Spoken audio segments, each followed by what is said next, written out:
Yesterday, the House Judiciary held its first hearing on impeachment. The three constitutional scholars called by Democrats testified that the President Trump's efforts to pressure Ukraine clearly met the historical definition of impeachment.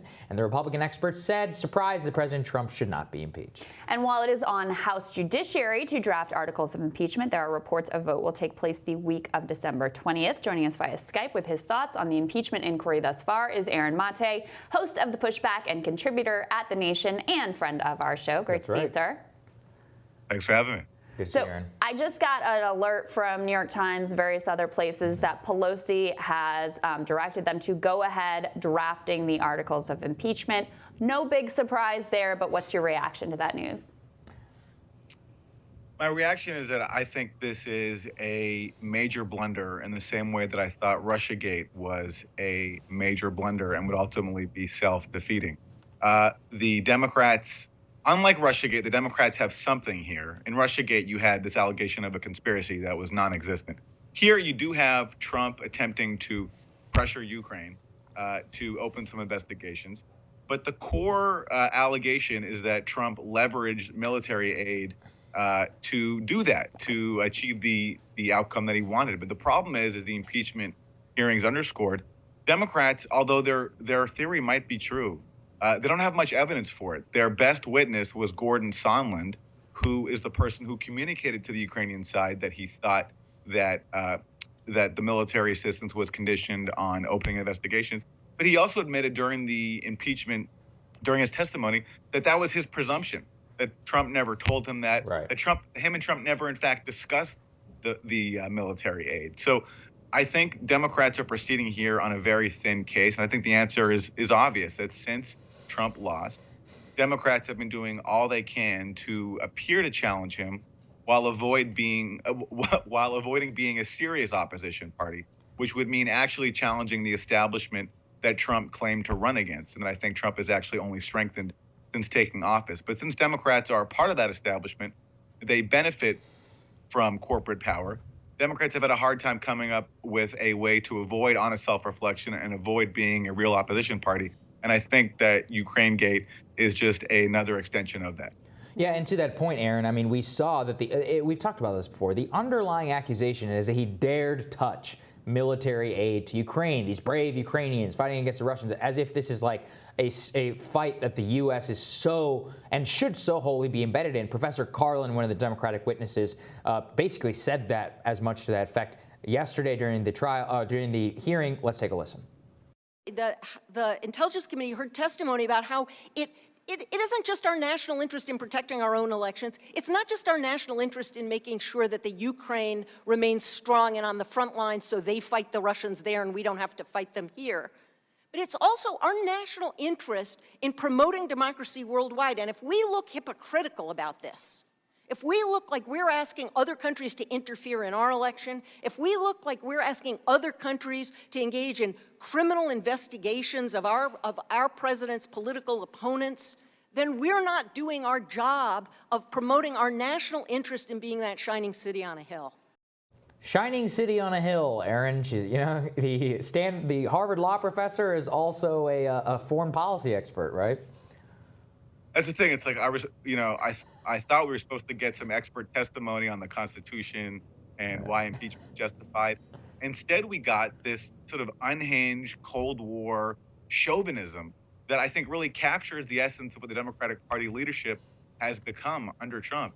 Just yesterday, on the same day as this hearing, the Trump administration finalized a rule that is going to throw more than 700,000 people off of vital food stamps. And instead of drawing attention to draconian and hurtful policies like that, Democrats are rallying around the flag and pushing rhetoric like this, which is not just, I think, not going to appeal to people. It's also totally ahistorical. There's a long, complicated story in Ukraine, but basically, since the fall of the Soviet Union, the U.S., against its promises to the Soviet Union as part of its collapse, has been expanding NATO further and further to the east. For neocons in Washington, Ukraine was seen as a very big prize in that. It helps explain why the U.S. backed a coup in Ukraine in 2014, and then helped back a proxy war with Russia, which is where these military weapons are supposed to be going to. And the establishment in Washington was outraged when Trump briefly paused that. And Democrats have gone along with that, abandoning, as we've talked about earlier on your show, President Obama's own policy, because Right. Obama refused to send that military assistance, which Trump later decided to reverse when he came into office. So are Democrats now trying to say that Obama was weakening our national security, and that if not for Trump, that we would be fighting the Russians here? Because that's what she's saying. She's saying we're sending this military assistance so we don't have to fight the Russians here. Does anybody seriously believe that? Yeah, it's unhinged. Yeah, I think that's so well said. You know, we talked to Trita Parsi here yesterday, who's just getting off the ground, this Quincy Institute, to sort of challenge the foreign policy consensus here in Washington. And he spoke about how a lot of people don't understand this is a systemic issue. So even if you're a president like Obama, who campaigned on an anti-war platform, I mean, he beat Hillary Clinton basically on his opposition to the Iraq War. But once he got in, he was, either actually convinced by the military-industrial complex, the national security blob. All of those forces just seek to continue to push this one sort of pro-war ideology. And it's very hard, no matter what president you have in place, to resist that without any sort of infrastructure around you to help you buck those systemic forces. Exactly right. And that's why, that same recipe for success that Obama had, I think Trump had too. Because Trump presented himself as the anti-war candidate. He criticized Hillary Clinton's legacy, the Libya war, which destroyed Libya, created a massive refugee crisis, tore the country apart. Same thing in Syria. The U.S., through the CIA, backed a disastrous proxy war that, in the words of Joe Biden, before he had to apologize for saying this publicly, flooded the country with tens of thousands of weapons and jihadists. And Trump ran against all this, posing as an opponent of it. Of course, he comes into office and he's done the exact opposite. He's ramped up war around the world. When he recently announced a withdrawal from Syria, that led to, outrage in Washington. When he then reversed himself and said, we're going to stay there and actually steal Syria's oil, it was pretty much silence. Everyone's okay with that.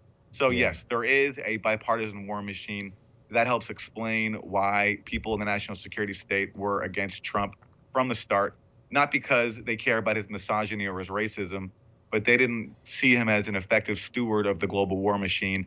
And they didn't like his occasional deviations from bipartisan orthodoxy, including his call to scale back foreign wars and get along with Russia. So that helps explain. I mean, right now they're talking about sending more troops to the Middle East to, to counter Iran. To counter Iran, right? I mean, but I do want to get to this with you, Aaron, which is that I think it is so critical to understand just how much of the faux outrage of this is, because the American people can tell, right? The independent voters have actually moved against the impeachment inquiry. You've also seen that the president's popularity has not taken a hit whatsoever as a result of these matters. I mean, ultimately, if their effort is to unseat the president, this is not the way to do it, because it is so clearly, not just convoluted, but the convolution masks something that they don't even really care about. That's what it is. I totally agree. And again, it's the dilemma that Democrats find themselves in when you're not willing to embrace policies that come from, for example, Bernie Sanders, that benefit working people and benefit humanity. You have to come up with ways to present yourself as an opposition party. And the vehicle for Democratic leaders, cheered on by MSNBC and CNN, has been to venerate the national security state and oppose Trump from their very narrow and self-destructive perspective. And as you say, it's a recipe for electoral failure. But unfortunately, Democratic leaders, I think, are more committed to protecting their own power within the system than they are to actually defeating Trump, unfortunately. Mm-hmm. Yeah. And, there's a similar dynamic. The same thing. Trump, I don't think he has anything to offer workers either. So what does he do? In the same way that that Democrats scapegoat Russia and blame Russian troll farm workers for their loss, Trump blames immigrants instead of looking at corporate power in this country. So there is a convergence of cynicism here. And unfortunately, in the process, everybody loses out. Yeah, and anyone who dares question that consensus, you or Glenn Greenwald or Matt Taibbi or anyone else, just gets completely smeared and dismissed. It's absolutely insane. Aaron, thank you so much again for joining us. Thank you, Aaron. Thanks for having me. Next on Rising, 8,515 voters elected Mayor Pete to represent South Bend, Indiana. But some of the residents of his city were less than impressed with his performance. Councilman-elect Henry Davis Jr. is going to share more about the mayor's record in that city. That's next.